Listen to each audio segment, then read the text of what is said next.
So, I have so many questions, and we were talking in the green room before. When I watch a film like this, made by a major auteur filmmaker, my first viewing experience tends to be one where I just kind of let the aesthetics wash over me, and the kind of complexities of the plot, sometimes I am unable to focus because the aesthetics are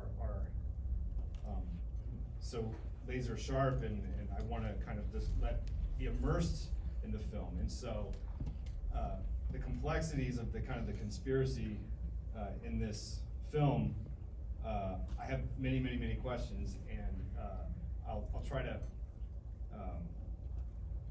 get to all of them.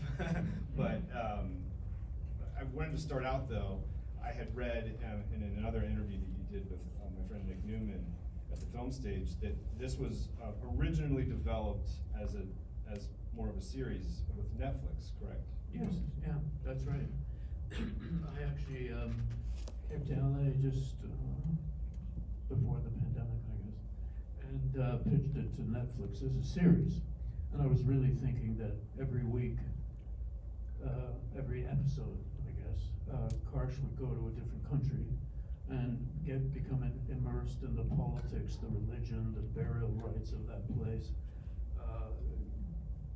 in an effort to establish his strange high-tech cemeteries in different countries and different cultures and so on. So they were happy with the first two episodes, but finally decided not to continue. But I liked what I had written, and I thought that I will fuse those two episodes together and make the modifications that you would need to make this movie.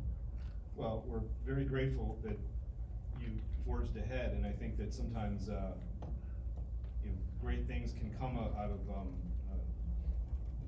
a detour like that, or you hit a roadblock, or you end up having to take a detour with the project. I mean, you think of something like Mulholland Drive that was originally a TV pilot, almost 3-hour TV pilot, and then David Lynch famously went and got the rights back and found more money to shoot another. Most of I guess the third act of the movie was shot after the fact, and we were blessed with Mulholland Drive. So this is another situation where I think it's very exciting that you were able to navigate that. Yeah, from abject failure sometimes comes something good.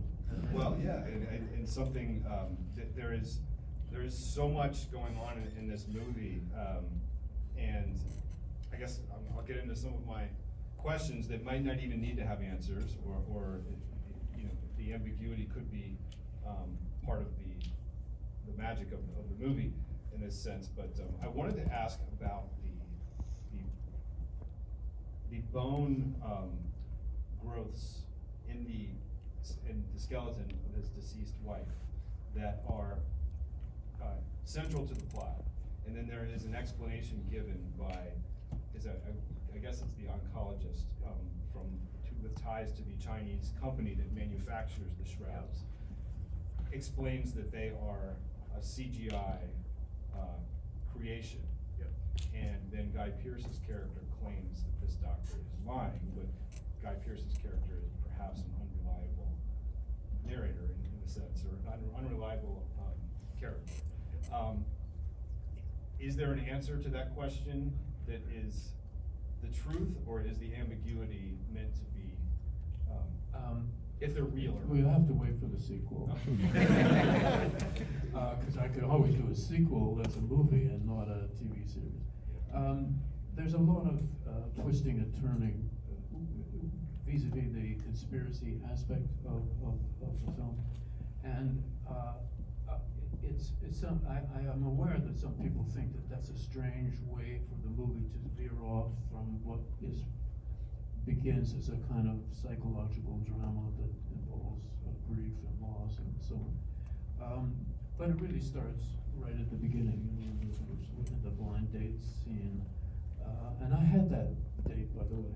So, and, if you're interested, I have her phone number. But for me, I found just over the years when there were people who died, who were close to other people, my age, I'm 82, you see that a lot. And I found that one of the weird grief strategies that people come up with is conspiracy. They say, because when somebody dies, it's basically meaningless. It seems to be absurd. Why did they die? Why didn't they just live longer, you know? And it's very difficult for human beings to accept meaninglessness, especially in an emotional situation like that. And so conspiracy is one strange way that people assign meaning to things that are perhaps not really meaningful, but you need them to be to survive. And I think we human beings have evolved to look for meaning everywhere. And it's one of our strengths. It also can be a flaw, you know. So they're looking to find out why the doctors screwed up and didn't manage to save her. Why did they not use the most current techniques of cancer reduction? Was it the doctors? Was it, in fact, were they in the wrong place? Should they have gone to some other clinic, some other country? You know, it goes on. And a lot of this is involved with guilt, too. Your guilt at being a survivor. You know, this person died, why them and not you? So that's really the basis of the conspiracy here, more than that that they are the source of a revelation that will clarify things. Things will not get clarified. That's unfortunate, but that's my feeling about the film. Another question regarding the final scene of the film and the wife of the Hungarian technology CEO. Yeah. Her disfigurement at the end.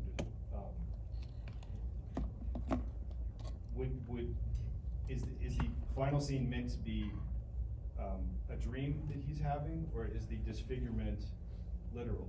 I think I was hoping it would be clear. You see that he's dozing off at the beginning in the airplane, and so it's basically a dream.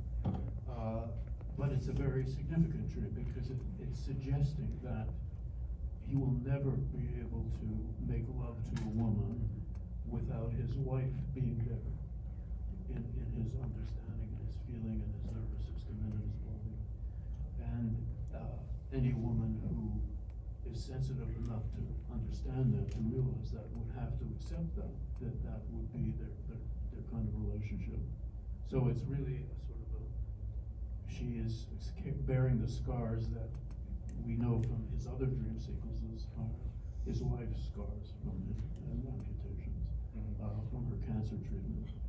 So that's basically it. I can give you a definite answer. Okay. The experiments on his wife that are alluded to by her sister, both characters played by Diane Kruger, and I think a wonderful performance in the sense that it's like a triangulation of a performance because Diane is playing sisters, but she's also playing this avatar, Honey, which I want to ask you about too. But her conspiracy about the doctors intentionally experimenting upon her is one of the most disturbing parts of the story for me because we think about the Hippocratic Oath, or you think about we want our doctors to be always operating with a pure sense of helping people, and the idea of a nefarious plan to experiment on someone's body without their knowledge, and that's very disturbing. And there are. I find a lot in this movie, even though there is a dark comedic streak through the entire film, and there is, from what I observe, a sense of wanting to use that humor in processing grief, and there's all of those layers to it on an emotional level, but there's a very disturbing plausibility to a lot of this, I think. Sure. The doctor's plot that Karsh mentions, Terry, talking about Stalin's persecution of Jewish doctors during the heyday of the Soviet Union, that was a real thing.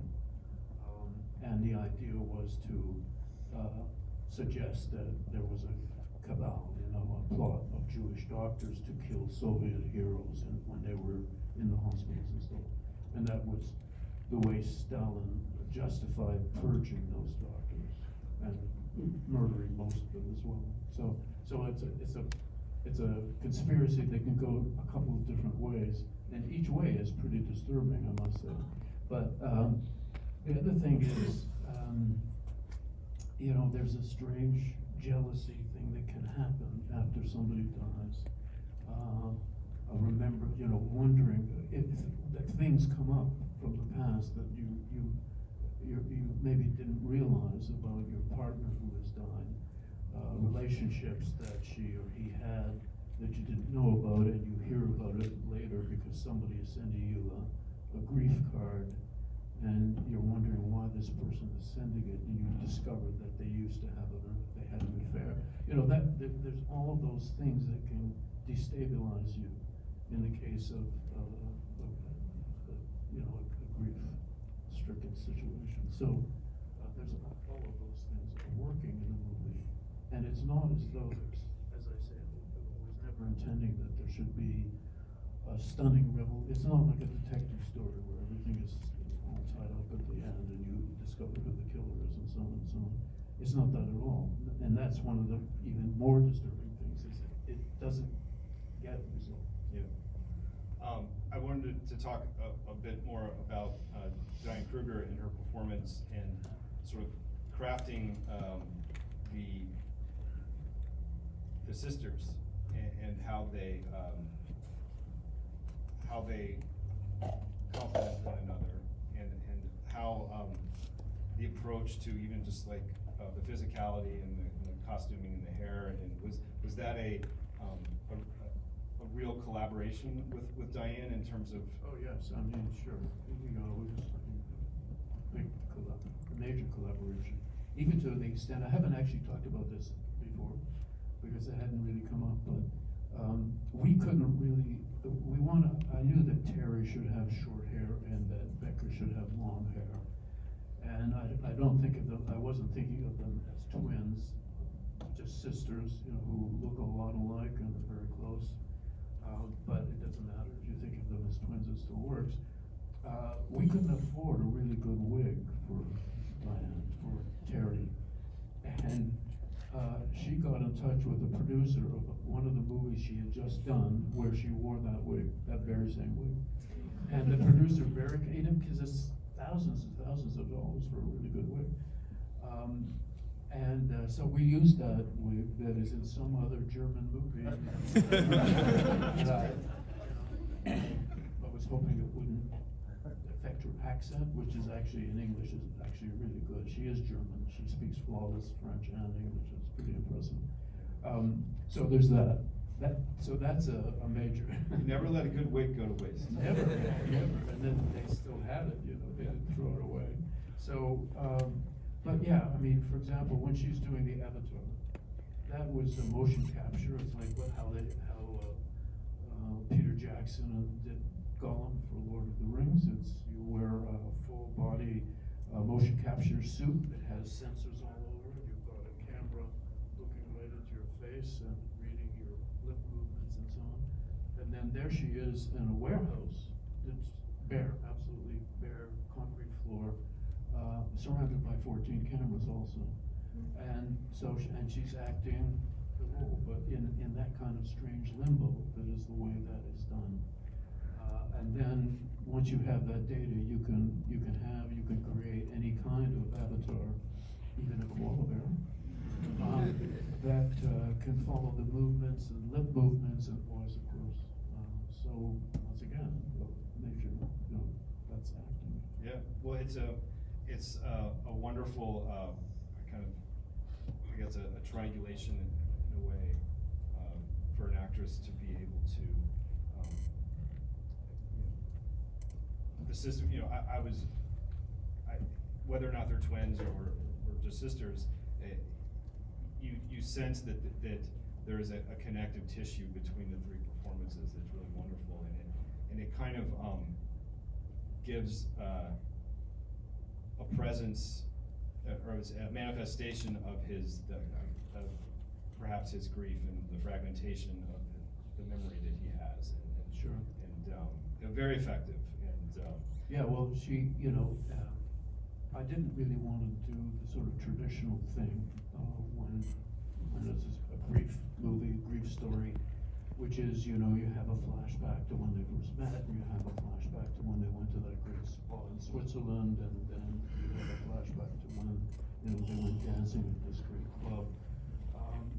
I really felt that Karsh was so obsessed with her death and her sort of basically dismemberment, really, by the medical profession.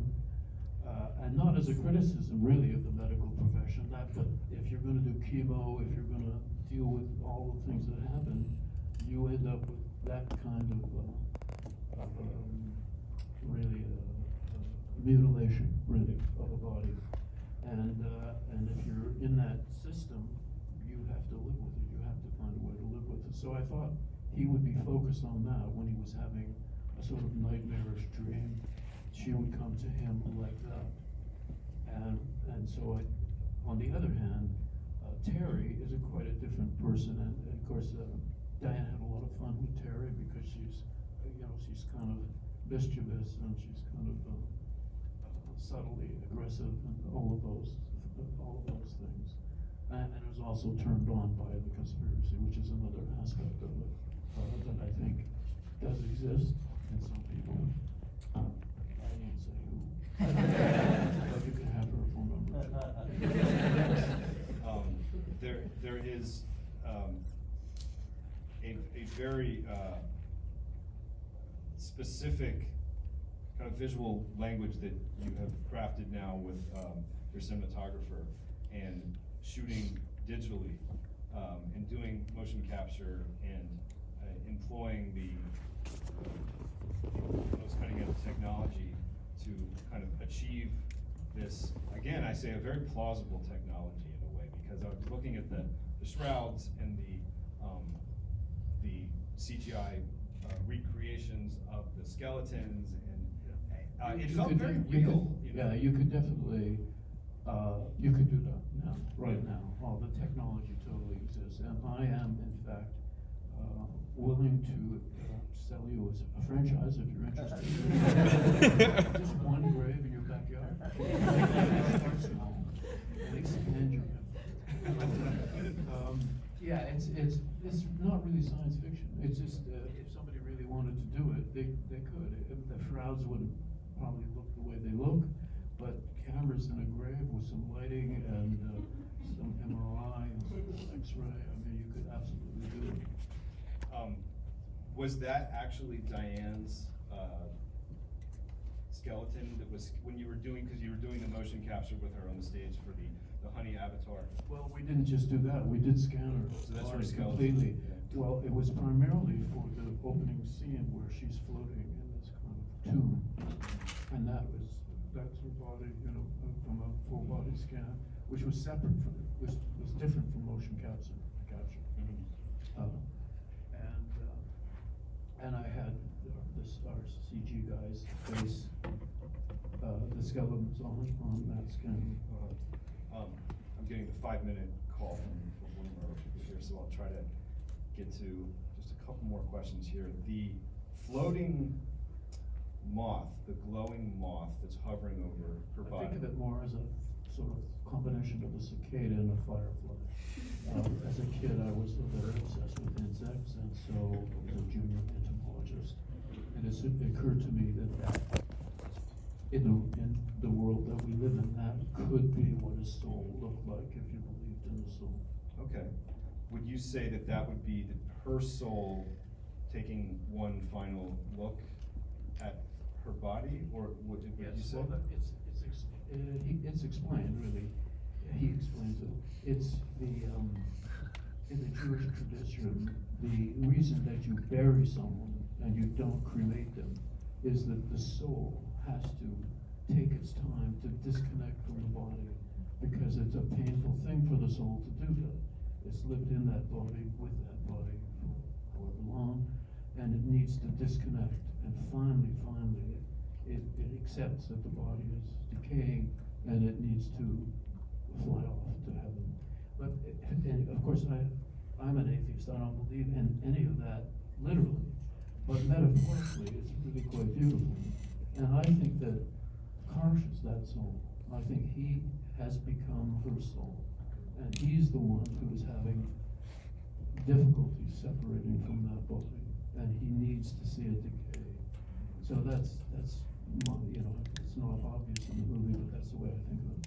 Well, again, there's obviously a deep well of emotion running through this film, and there's a poignancy to it, and the humor, I think, is a brave approach to this subject matter. Well, for me, speaking of evolution, as I have been, I think we have also evolved to develop a sense of humor as a way to survive, as a survival mechanism, because being a human being with the awarenesses that we have is not easy, as you all might have noticed or not, I don't know. But if you live to be 82, you'll find out. So I think every movie I've done is funny also. Oh, yeah. Along with other things. And I think it's just, to me, it's natural. I don't really have to force it into the movie. It just comes. The characters, as I say, they say funny things, whether I want them to or not. And they do funny things. Well, we are very grateful for all of your films, and we hope to get many more. And I feel like this is a film made from a very efficient mind, a very vibrant young mind still. And, Thank you. Thank you. So I'm that's, going to look in the mirror tonight and see if I see that. But well, thank you. keep them coming, and we can't wait for the next one. And if you could please stay in your seats, and we will be finishing up and exiting. And tell all your friends to go see the Shrouds as it opens and expands in more cities. Next weekend, we have a bigger expansion happening. Yeah. Our wonderful friends at Janus and Sideshow, a great distributor. Thank you to them. Okay.